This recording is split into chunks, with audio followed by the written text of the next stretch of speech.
I'm Ben Walmer, founder of Broadloom Architectural Group and Highlands Dinner Club. I am the architect and design strategist for the Lone Pilgrim hospitality concept.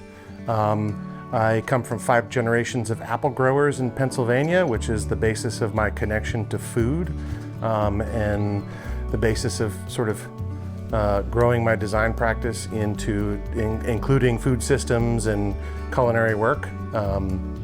I've been in practice for approximately 18 years now, and since we founded Highlands Dinner Club in Harlem in New York City in 2009, that social and culinary experiment has increasingly informed the design work and the projects that I've been involved with here in New Jersey and Pennsylvania, West Coast, and even overseas. Highlands Dinner Club was founded in 2009 in Harlem on 113th Street and Adam Clayton Powell Avenue in the apartment of one of my best friends that I grew up with in Gettysburg, Pennsylvania, Jake Borrett, who's a filmmaker. He and his wife, who's now also an architect, are the co-founding hosts. We designed their kitchen and living area renovation and more or less on a whim, decided to have a dinner to celebrate completion of that project and invited some people there, along with my father, who had returned to agriculture from Pennsylvania and moved to New Jersey, and we used the ingredients from the Highlands of New Jersey and had a great time, and someone suggested we should do this on a monthly basis. We started doing that more or less. Then that grew into kind of a organic networking group of other creative people, designers, chefs, farmers, and over the course of a few years led to Highlands Dinner Club producing 3 of the dishes along with some other alternative dining groups for the 2011 Michelin Guide release party, and that led to using the table as an experimental form, as a way to bring people together and as a place-making device, and expanding on local economies, local sourcing, local producers, etc. So growing up on a fruit farm in Pennsylvania included the neighboring farm was a small winery in Pennsylvania, which didn't make very good wine. It still exists. I think they're making maybe some respectable wines at this point, but my father sort of conveyed to me at an early age the tradition and the art form of wine. So this was inculcated into me at an early age, how this was where sort of art and agriculture overlapped.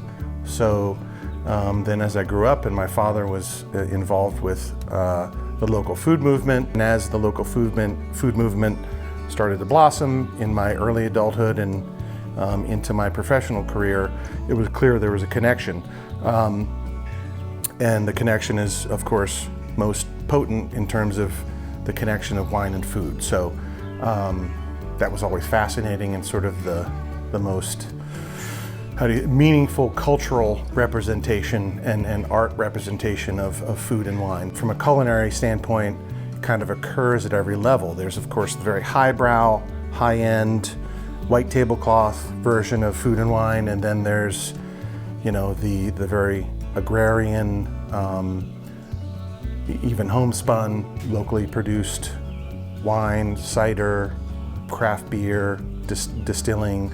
All of these things are very much about place and the people who are making it, sort of pulling the products from the place to create things that are compatible with the other things that we're cooking and the things that chefs are doing. So I love the sort of overall orchestra of that process between these different products and all the different makers and producers. Underscoring that sense of the connection between food and wine and culture, I've had the privilege of traveling to Central Asia, Armenia specifically, a little bit to Europe, particularly Spain, to get into another place that's completely different than America and a different agroecology, a different culture, a different culinary culture.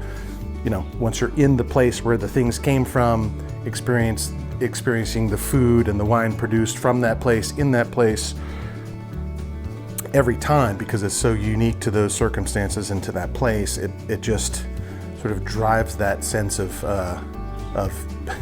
something that's kind of ethereal and indescribable ultimately further, so it becomes more real. We live in a a golden age of wine, globally speaking. There's never been so many high quality wines from so many places around the world, and including a lot of high quality wines at a relatively low price. So it's in terms of being a wine lover, it's a privileged time to exist. That, as a chef, opens up a ton of possibilities to pair wines and experience new wines. One grape grown in one country on one side of the world, then grown in another country on the other side of the world, can be just as good in either case, but radically different from each other. And that's a lot of fun. One of the great benefits of living in a golden age of wine, like an unprecedented time of selection, variety, and low cost, is that, and especially with the low cost, you can experiment. You should pair wines with foods in ways that you enjoy. Don't be scared to experiment. Try a white wine with your red meat, champagne or just white bubbles. It doesn't have to be champagne. White sparkling wine is excellent with almost any food, even red meats. There aren't hard and fast rules. Buy a few bottles, get together with a few friends, make a few different dishes, simple dishes, and just try them together. And in my experience, that is in its own right, its own kind of pleasure. Maybe even better. It's not better, it's different than when you sit down at a restaurant and you're given a specific dish with a specific pairing. That's a lovely thing, that's a controlled environment. But in your own home or your own backyard, to experiment with that, to me, is never disappointing. What might be wrong decisions actually end up being opportunities. You realize that, you have one wine with one dish and it wasn't as good as the other wine. Well, you learned something. And it's really, the joy is in the experimentation. Yeah, I have a few things to say about that, about my favorite wine combinations. The first one off the top of my head is like a very, very light wines. Chablis, good Pinot Gris, good Pinot Grigio. Any very light, dry white wine with oysters is a spectacular pairing. It's just such an example of subtlety and simplicity that always is, like lightning or something. It's amazing. There's of course, heavy, good, robust red wines, a Cabernet with a steak. But all of that said, in general, I think that kind of overall, what's more profound even than those sort of general descriptions of specific pairings is context. Some of the most amazing wine and food experiences I've had everything to do with the place and the time that I was in and the people I was with, right? The kind of chef that I am, I tend to experiment with ingredients and combinations often or sometimes that are unconventional. So, spiciness, Asian ingredients, that sort of thing. So, wild ingredients. So they sort of stand, in some cases, outside the conventional combination. So in that case, it doesn't, the experimentation and sort of exploration still stands depending how far you go with it. It really is, to me, a kind of it's a process, it's an organic process. The Lone Pilgrim's partnership with VOS Wines, I think, is the premise and the idea behind it is to produce an offering that really helps build that approach to exploration in the kitchen and ease of exploration. The wines that we're curating and including in our selection are, I have not had a bad wine from VOS Selections.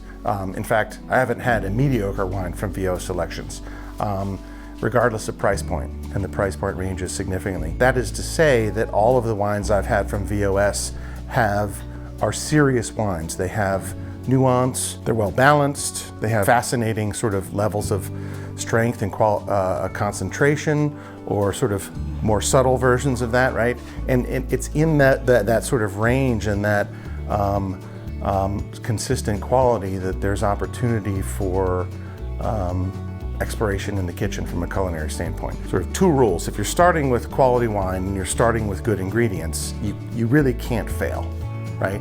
You can put too much salt in it, that's a mistake. But beyond that, if you're keeping things simple, you have excellent ingredients, you have good wine, you're going to produce an excellent experience. And always remembering that the process is a big part of the enjoyment. So these are the building blocks. Start there and you will succeed.